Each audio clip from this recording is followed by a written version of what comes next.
नमस्कार। आज हम बात करने वाले हैं भारत के एक बहुत बड़ी आर्थिक उपलब्धि के बारे में। दुनिया की चौथी सबसे बड़ी अर्थव्यवस्था बनना। लेकिन ये जो बड़ा सा नंबर है, इसका असल में मतलब क्या है? चलिए इस पर थोड़ा और गहराई से बात करते हैं। तो बात यह है कि भारत की जो जीडीपी है वो अब ऑफिशियली $4.18 ट्रिलियन हो गई है और इसी के साथ हमें मिली है एक नई ग्लोबल रैंकिंग। जी हां, आपने सही सुना। भारत ने जापान को पीछे छोड़ दिया है और अब इस नए स्टेटस को पूरी दुनिया मान रही है, जो कि वाकई एक बहुत बड़ी बात है। तो चलिए थोड़ा और गहराई में जाते हैं और देखते हैं कि इस अचीवमेंट की डिटेल्स क्या हैं और आगे के लिए क्या अनुमान लगाए जा रहे हैं। देखिए, भारत का जो इकोनॉमिक सफर है ना, वो एक बहुत ही दिलचस्प मोड़ पर है। अभी अभी हमने जापान को पीछे छोड़ा है, जो अपने आप में एक बहुत बड़ा माइलस्टोन है। और अगर आगे की बात करें तो 2026 के लिए जो ग्रोथ रेट का अनुमान है वो भी काफी सॉलिड लग रहा है। लेकिन सबसे बड़ा टारगेट वो है 2030 तक जर्मनी को भी पीछे छोड़कर दुनिया की तीसरी सबसे बड़ी इकोनॉमी बनना। और तब हमारी जीडीपी $7.5 ट्रिलियन तक पहुंच सकती है। और देखिए, सबसे इंटरेस्टिंग बात क्या है कि दुनिया की जितनी भी बड़ी बड़ी इंटरनेशनल संस्थाएं हैं, वो सब इस बात पर एकमत हैं। आप वर्ल्ड बैंक को ले लीजिए, IMF, फिच, सभी कह रहे हैं कि भारत की ग्रोथ मजबूत रहेगी और टिकेगी। ये जो आंकड़े हैं, ये 6.2% से लेकर 7.5% तक जा रहे हैं। इससे पता चलता है कि ग्लोबल लेवल पर इंडिया की इकोनॉमी पर कितना भरोसा है। हाँ, ये जश्न मनाने वाली बात तो है, बिल्कुल है। लेकिन ये हमें एक बहुत ज़रूरी सवाल पर भी लाकर खड़ा कर देता है। क्या ये जो बड़ी सी हेडलाइन है, यही पूरी कहानी है? तो चलिए अब ये देखते हैं कि ये जो इतना बड़ा इकोनॉमिक आउटपुट है, ये आम आदमी की जेब तक, उसकी समृद्धि तक कैसे पहुंचता है। यहाँ पर एक ऐसा आंकड़ा है जो शायद चौंका दे। देखिए, हमने जापान को टोटल जीडीपी में तो पीछे कर दिया, लेकिन जब बात आती है पर कैपिटा इनकम की, यानी प्रति व्यक्ति आय की, तो जरा ये फर्क देखिए। भारत में ये है करीब $2,880 और जापान में $33,900। मतलब ये कोई छोटा मोटा गैप नहीं है, ये बहुत बड़ा अंतर है।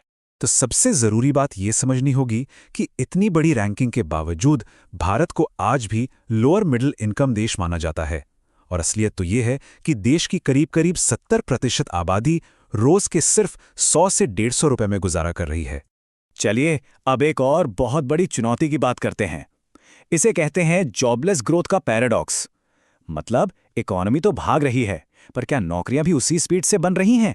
ये जो आंकड़े हैं ना, ये असल कहानी बताते हैं। देखिए, पूरे देश का जो बेरोजगारी दर है वो 5.1% बताया जाता है। लेकिन जैसे ही हम युवाओं की तरफ देखते हैं, जिनकी उम्र 15 से 29 साल है, ये आंकड़ा सीधा 20% पर पहुंच जाता है।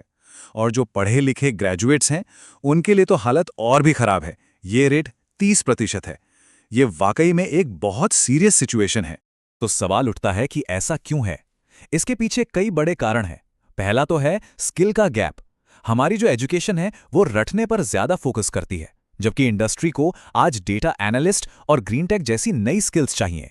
दूसरा, हमें हर साल करीब 1 करोड़ नई नौकरियों की जरूरत है, लेकिन उतनी नौकरियां बन ही नहीं रही हैं। और तीसरा, हमारा मैन्युफैक्चरिंग सेक्टर, जो बहुत सारी जॉब्स दे सकता है, वो अभी भी अपने 25% के टारगेट से बहुत पीछे। और ये एक नंबर 90%, ये साफ साफ दिखाता है कि प्रॉब्लम कितनी गहरी है। भारत की 90% वर्कफोर्स, मतलब 90% काम करने वाले लोग असंगठित क्षेत्र में हैं। इसका सीधा सा मतलब है कम सैलरी, नौकरी की कोई गारंटी नहीं और ना ही पेंशन या छुट्टी जैसा कोई फायदा। तो अब तक हमने 2 अलग अलग तस्वीरें देखी। चलिए इन दोनों को एक साथ रखकर पूरी कहानी समझने की कोशिश करते हैं। ये टेबल समझिए पूरी कहानी का निचोड़ है। एक तरफ हम देख रहे हैं कि हम दुनिया की चौथी सबसे बड़ी इकोनॉमी बन गए हैं। हमारी ग्रोथ रेट भी बहुत अच्छी है। लेकिन सिक्के का दूसरा पहलू क्या है? हकीकत यह है कि हमारी प्रति व्यक्ति आय बहुत कम है। खासकर युवाओं में बेरोजगारी खतरनाक स्तर पर है और हमारे देश के ज्यादातर लोग बिना किसी सोशल सिक्योरिटी के काम कर रहे हैं।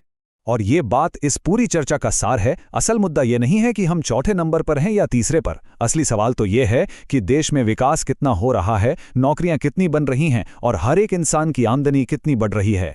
तो आखिर में ये सवाल हमारे सामने खड़ा होता है कि असली लक्ष्य क्या होना चाहिए?